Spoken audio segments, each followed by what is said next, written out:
ब्रह्मलीन श्रद्धेय स्वामी श्रीराम सुखदास जी महाराज के गीता साधक संजीवनी ग्रंथ के आधार पर।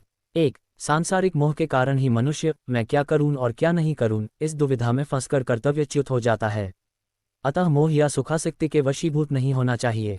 2. शरीर नाशवान है और उसे जानने वाला शरीर ही अविनाशी है। इस विवेक को महत्व देना और अपने कर्तव्य का पालन करना, इन दोनों में से किसी भी एक उपाय को काम में लाने से चिंता शोक मिट जाते हैं। 3. निष्काम भावपूर्वक केवल दूसरों के हित के लिए अपने कर्तव्य का तत्परता से पालन करने मात्र से कल्याण हो जाता है। 4. कर्म बंधन से छूटने के 2 उपाय हैं। कर्मों के तत्व को जानकर स्वार्थभाव से कर्म करना और तत्व ज्ञान का अनुभव करना। 5. मनुष्य को अनुकूल प्रतिकूल परिस्थितियों के आने पर सुखी दुखी नहीं होना चाहिए, क्योंकि इनसे सुखी दुखी होने वाला मनुष्य संसार से ऊंचा उठकर परम आनंद का अनुभव नहीं कर सकता। 6. किसी भी साधन से अंतःकरण में समता आनी चाहिए। समता आए बिना मनुष्य सर्वथा निर्विकार नहीं हो सकता। 7. सब कुछ भगवान ही है, ऐसा स्वीकार कर लेना सर्वश्रेष्ठ साधन है।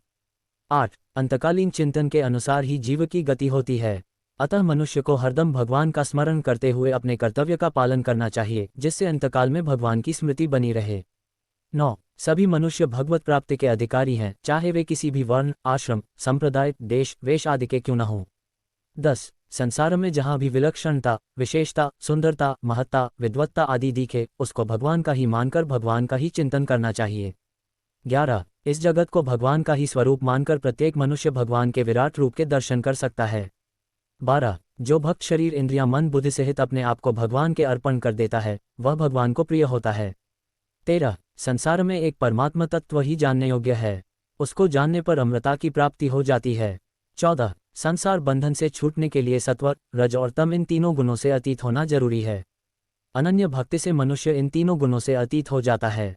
15. इस संसार का मूल आधार और अत्यंत श्रेष्ठ परम पुरुष एक परमात्मा ही है, ऐसा मानकर अनन्य भाव से उनका भजन करना चाहिए। 16. दुर्गुण दुराचारों से ही मनुष्य 84 लाख योनियों एवं नरकों में जाता है और दुख पाता है। अतः जन्म मरण के चक्र से छूटने के लिए दुर्गुण दुराचारों का त्याग करना आवश्यक है। 17. मनुष्य श्रद्धापूर्वक जो भी शुभ कार्य करे उसको भगवान का स्मरण करके, उनके नाम का उच्चारण करके ही आरंभ करना चाहिए। 18. सब ग्रंथों का सार वेद हैं, वेदों का सार उपनिषद हैं, उपनिषदों का सार गीता है और गीता का सार भगवान की शरणागति है। जो अनन्य भाव से भगवान की शरण हो जाता है, उसे भगवान संपूर्ण पापों से मुक्त कर देते हैं।